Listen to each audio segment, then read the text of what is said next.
যাদের বাসায় এই অ্যালোভেরা গাছ রয়েছে আর তারা অবশ্যই এই কালো দাগ নিয়ে চিন্তিত হয়ে পড়েছেন, কিন্তু চিন্তার কোনো কিছু নাই, এটি খুব সহজেই দূর করা যায়, একটু সময় লাগে। এখন যেহেতু গরমকাল আর এই গরমকালে এই কালো দাগগুলো বেশি দেখা যায়, বর্ষাকালে কিন্তু এই কালো দাগগুলো আপনারা দেখতে পাবেন না, অলরেডি চলে যাবে।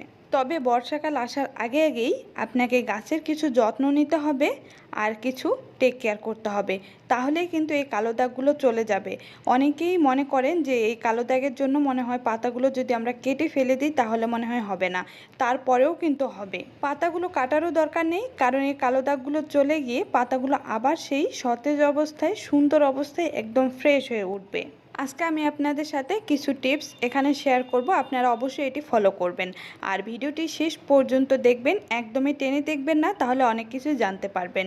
আসসালামু আলাইকুম, welcome back to my channel tips and tricks with Nasrin. কেমন আছেন সবাই? আশা করছি যে যেখানে আছেন ভালো আছেন, সুস্থ আছেন। যে গাছের যত্ন আপনি নেবেন না, ঠিকঠাক মতো খাদ্য দিবেন না, সে গাছেই কিন্তু এই দাগগুলো দেখা যাবে। এখানে আমি আপনাদের একটু কথা বলি, সেটি হচ্ছে সৎসঙ্গে স্বর্গবাস, অসৎসঙ্গে সর্বনাশ, এই হচ্ছে এই অবস্থা। আপনাদেরকে এই পরীক্ষা দেখানোর জন্যই আজকে আমি এই গাছগুলোকে আরও খারাপ করে ফেলেছি। এখানে আমি বলি, প্রথমে যে গাছটি আমি আপনাদেরকে দেখালাম সেটি 1 বছর ধরে আমি কোনো প্রকারের যত্ন নেইনি। দেখতেই পাচ্ছিলেন যে টবের মধ্যে আমি লাগিয়েছিলাম, সেই টব অলরেডি একেবারে ভেঙে ভেঙে যাচ্ছে, আর যে মাটিগুলো রয়েছে একদম শুকিয়ে গেছে বা একদম চেপে গেছে, আমি কোনোভাবেই যত্ন নিইনি। তবে এর সাথে যে আরেকটি গাছ লাগিয়ে এখানে আমি রেখেছি সেটি তার সংস্পর্শে রেখে দিয়েছি। যে গাছের মধ্যে কালো দাগ রয়েছে সেই গাছ থেকে অন্যান্য গাছের বা টবগুলো সরিয়ে রাখবেন, তাহলে কিন্তু অন্য গাছে আক্রমণ করবে না। যে গাছের মধ্যে কালো দাগ আক্রমণ করেছে সেই গাছের কাছে নিয়ে আমি আরেকটি গাছ রেখে দিয়েছি, দেখলাম সেই গাছের মধ্যেও এই কালো দাগগুলো খুব অল্প দিনের মধ্যে একেবারে ছড়িয়ে গেছে। আর অন্যান্য যে গাছগুলো আমার রয়েছে সেই গাছগুলো আমি যেখানে রেখে দিয়েছি এখানে কোনোভাবে কোনো প্রকারের কালো দাগ নেই। তবে যে গাছগুলো রয়েছে এই গাছগুলোর মধ্যে কোনোভাবেই আক্রমণ করেনি অন্যান্য কালো দাগগুলো। আমি যদি ওই দুটি টব এই গাছগুলোর কাছে রেখে দিই, 3 থেকে 4 দিনের মধ্যে এই গাছগুলোর অবস্থা একদমই খারাপ হয়ে যাবে। তো আপনাদের যাদের অনেকগুলো গাছ একখানে রয়ে গেছে, গাছের মধ্যে প্রথম দেখা দিচ্ছে, তখনই ওই গাছটি সরিয়ে অন্য জায়গায় রেখে দিবেন, তাহলে গাছগুলো আপনাদের অনেক ভালো থাকবে। এখন চলুন অন্যান্য গাছগুলো আমরা কিভাবে এই কালো দাগ থেকে মুক্তি পেতে পারি। আমি এর আগেও আরেকটি ভিডিও শেয়ার করেছিলাম এই কালো দাগ দূর করার জন্য চুনের পানি, কিন্তু অনেকেই আমাকে কমেন্ট করে বলেছেন যে আপু চুনের পানি দেওয়ার পরেও কিন্তু এই গাছগুলোর দাগ চলে যাচ্ছে না। যখন আপনারা কালো দাগগুলো গাছের মধ্যে দেখতে পাবেন, যদি সেগুলো 5 থেকে 7 দিন বা 10 দিনের মতো হয়, তাহলে কিন্তু আপনারা চুনের পানি স্প্রে করার সাথে সাথেই 2 থেকে 3 বার যখন স্প্রে করবেন এই দাগগুলো কিন্তু চলে যাবে। আর যদি গাছে আপনারা এই কালো দাগগুলো অনেক দিন ধরে রেখে দেন, মনে করেন যে 1 মাস 2 মাস হয়ে গেছে, তাহলে কিন্তু শুধুমাত্র স্প্রে করেই এই চুনের পানি দিয়ে কালো দাগগুলো আপনারা খুব তাড়াতাড়ি দূর করতে পারবেন না। গাছের মধ্যে যখন কালো দাগ দেখবেন, প্রথমেই কিন্তু কালো দাগ একেবারে খুব বড় হয় না এবং ডার্ক হয়ে যায় না। প্রথমে যে জিনিসটা আপনারা লক্ষ্য করবেন সেটি হচ্ছে হলুদ হয়ে আসবে আগাগুলো পাতার, এরপরে গোল গোল হয়ে যে দাগগুলো দেখা যায় সেগুলো কিন্তু ব্রাউন কালারের দেখা যাবে। কালো দাগ কিন্তু পরে হয়। এই গাছটির মধ্যে দেখুন যে কিছু কিছু কিন্তু ব্রাউন কালারের মতো আছে। তো এই অবস্থাতেই যদি আপনারা যত্ন নেন, চুনের পানি স্প্রে করেন, তাহলে কিন্তু এই কার্যকরটি খুব দ্রুত দেখা যায়।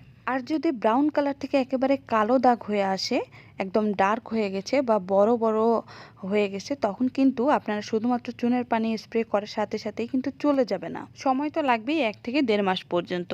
এখন আমি আপনাদেরকে বলবো যে প্রথম থেকে কিভাবে আপনারা যত্ন নেবেন। যখন দেখবেন যে একেবারে গাছটির মধ্যে দাগ শুরু হয়ে গেছে বা ব্রাউন কালার শুরু হয়ে যাচ্ছে, তখন এই চুনের পানি অবশ্যই স্প্রে করবেন। এরপর যখন চলে যাবে না, যে কাজটি করবেন সেটি হচ্ছে, যে জায়গায় আপনাদের একেবারে কালো দাগ শুরু হয়ে গেছে, মাত্র কিন্তু 1টি ফোঁটা বা 2টি ফোঁটা কিন্তু এই পাতাগুলোর মধ্যে দেখা যাবে, পুরো গাছে কখনোই ছড়ায় না প্রথমে, তখনই আপনাদেরকে যত্ন নিতে হবে। সেটি হচ্ছে যেখানে কালো দাগ দেখা যাবে সেখানেই আপনারা শুধুমাত্র চুন লাগিয়ে দেবেন, পুরো গাছে স্প্রে করার কোনো দরকার নেই। এতে যেটা হবে, যেখানেই আক্রমণ করেছে এই গাছের মধ্যে সেখান থেকে কিন্তু অন্য জায়গায় যেতে পারবে না, কারণ এই চুনের পানি গাছের মধ্যে যে ছত্রাকটি আমরা দেখি এই কালো দাগগুলো শুরু করে দেয়, সেখানেই কিন্তু সে মারা যাবে। তা না হলে কিন্তু পুরো গাছে ছড়ায় যাবে, আর ছড়ায় যাওয়ার সাথে সাথে কিন্তু একদম জেলগুলো শুকিয়ে আসবে, পাতাগুলো শুকিয়ে যাবে, তখন কিন্তু গাছটি দেখতেও খারাপ লাগবে। আর অনেকে যে কাজটি করেন যে একেবারে পাতাগুলো কেটে ফেলে দেন। আমি নিজেও যে কাজটি করি, যদি আগার মধ্যে দেখি তাহলে কিন্তু পাতাগুলো কেটে ফেলে দিই। মনে করেন যে একটি গাছের মধ্যে সম্পূর্ণ গাছটি এই কালো দাগে আক্রমণ করেছে, তখন আপনারা কি করবেন যে পুরো গাছটি কিন্তু যদি এই পাতাগুলো কেটে ফেলে দেন তখন কিন্তু আর দেখতেও ভালো লাগবে না, কোনো কাজেও আসবে না। তো পাতাগুলো কাটার কোনোভাবেই কোনো দরকার নেই। এভাবেই কিন্তু কালো দাগগুলো শুরুর সাথে সাথেই আপনারা গাছটিকে আক্রমণ থেকে বাঁচাতে পারবেন।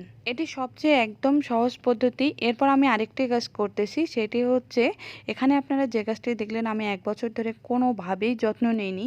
যখন গাছটির মধ্যে ক্যালসিয়ামের ঘাটতি পড়ে যাবে তখনই কিন্তু গাছের মধ্যে নানা রকমের ফাঙ্গাস বা ছত্রাক আক্রমণ করবে। তো এই গাছটিরও অবস্থা তাই হয়েছে। এ কারণে আমি যে কাজটি করলাম, প্রথমেই একদম এই বোতলটি কেটে, যেহেতু আমি একটি পট তৈরি করে নিয়েছি, নিচের দিকে আমি একটি ডিমের খোসা ভেঙে দিয়েছি। কারণ হচ্ছে আপনার যখন মাটির নিচ থেকে কিন্তু এই ছত্রাকগুলো আক্রমণ করতে শুরু করে দেয়। তো নিচের দিকে যেহেতু গাছটির পটটির মধ্যে ফুটোগুলো রয়ে গেছে বা ছিদ্রগুলো রয়ে গেছে, সেগুলো দিয়েও কিন্তু আক্রমণ করতে পারে। এ কারণে আমি নিচের দিকে ক্যালসিয়াম পরিপূর্ণভাবে দিয়ে দিয়েছি। এরপর বেশি করে এখানে আমি কম্পোস্ট সার এবং জৈব সার দুটোই বেশি করে দিয়ে দিয়েছি, কারণ গাছটির প্রচুর পরিমাণে খাদ্যের দরকার আছে। আর যদি পরিপূর্ণভাবে গাছটি খাদ্য না পায় তাহলে যে কাজটি হবে, গাছটি দুর্বল হয়ে পড়বে। আর দুর্বল হয়ে পড়ে যাওয়ার কারণে কিন্তু এই কালো দাগগুলো বেশি দেখা যাবে। কারণ আমার কোনো গাছের যত্ন আমি একদমই বাদ দিই না, আল্লাহর রহমতে যতটুকু পারি করি, এতেই কিন্তু গাছগুলো মোটামুটি অনেকটাই ভালো লেগেছে। অন্যান্য গাছগুলো আমি আপনাদের দেখাই সব সময়, এবং আজকেও সবগুলো গাছে দেখিয়ে দিলাম, কোনোভাবেই কালো দাগগুলো নেই। তো এতেই আমি বুঝে গেলাম যে গাছের যত্ন যখন আপনি ঠিকঠাক মতো করে নেবেন তাহলে কিন্তু গাছে কোনোভাবেই কালো প্রকার দাগগুলো আসবে না। এই গাছটি কিন্তু অনেকটাই বড়, আপনারা দেখতে পাচ্ছেন। এটি কিন্তু কোনো চারা গাছ না, এটার বয়স কিন্তু 1 বছর হয়ে গেছে। কিন্তু এই কালো দাগগুলো আক্রমণ করার কারণে গাছের পাতাগুলোর অবস্থা দেখুন, একেবারে কোনোভাবে কোনো প্রকারের তেমন জেল নেই। কারণ এই ছত্রাক কিন্তু এই জেলগুলো খেয়ে ফেলে, এই জন্যই কিন্তু পাতার মধ্যে আর কোনোভাবে জেল থাকে না। এখানের কালো দাগগুলো আপনারা দেখতে পাচ্ছেন কত বড় বড় হয়ে গেছে। মানে এটি কিন্তু হঠাৎ করে আক্রমণ করে না, এটার আক্রমণ করার কিন্তু মনে হয় 2 থেকে 3 মাস পর্যন্ত হয়ে গেছে, আপনারা দেখতেই পাচ্ছেন। এখানে যদি আপনি শুধুমাত্র চুনের পানি স্প্রে করে দেন তাহলে কিন্তু কোনোভাবে কাজ করবে না, সেটা অনেক সময় লেগে যাবে। 3-4 মাসও আপনার গাছটি ঠিকভাবে ব্যাক করে আসবে না। যখন আপনার গাছগুলো এরকম হয়ে যাবে অবস্থা, তখন যে কাজটি করবেন, গাছটি যে পটের মধ্যে লাগানো থাক না কেন আপনি অবশ্যই গাছটিকে তুলে ফেলে নেবেন। এরপরে গাছের মাটির সাথে বিশেষ করে জৈব সার এবং কম্পোস্ট সার বেশি করে আর ডিমের খোসা অতিরিক্ত পরিমাণে একটু দিয়ে দিবেন। এখানে আমি চুনের পানি স্প্রে করে দিচ্ছি না, যদি চুনের পানি স্প্রে করি তাহলে কিন্তু পাতাগুলো ধীরে ধীরে নরম হয়ে আসবে বা হলুদ হয়ে যায়। তো এই কারণে আমি এখানে চুনের পানি স্প্রে করতেছি না। কারণ যখন হালকা করে আপনি চুনের পানি ব্যবহার করবেন তখন যেটি হবে, যে জায়গায় আক্রমণ নাই সে জায়গার পাতাগুলো নরম হয়ে যায়, কারণ সে জায়গায় কিন্তু চুনের পানি কোনোভাবেই গাছটি সহ্য করতে পারে না, এই কারণেই হলুদ হয়ে যায়। তো শুধুমাত্র যে জায়গায় আক্রমণ করে সেখানে শুধুমাত্র একটু বেশি করে চুন নিয়ে দিয়ে দিবেন। এরপর জৈব সার আর কম্পোস্ট সারের মিশ্রণ এখানে বেশি করে রয়ে গেছে। ক্যালসিয়াম তো রয়ে গেল, নাইট্রোজেন, ফসফরাস, জিঙ্ক এগুলো এখান থেকে পেয়ে যাবে। এতে গাছটি কিন্তু অনেকটাই সবল হয়ে যাবে। আর যেহেতু গাছের মধ্যে আমি যেখানে দাগগুলো রয়েছে সেখানে চুন একটু ব্যবহার করে নিলাম, তাহলে কিন্তু আর দ্রুত ছড়াতে পারবে না, কোথাও নড়ানড়িও করতে পারবে না এই কালো দাগগুলো বা ছত্রাকগুলো।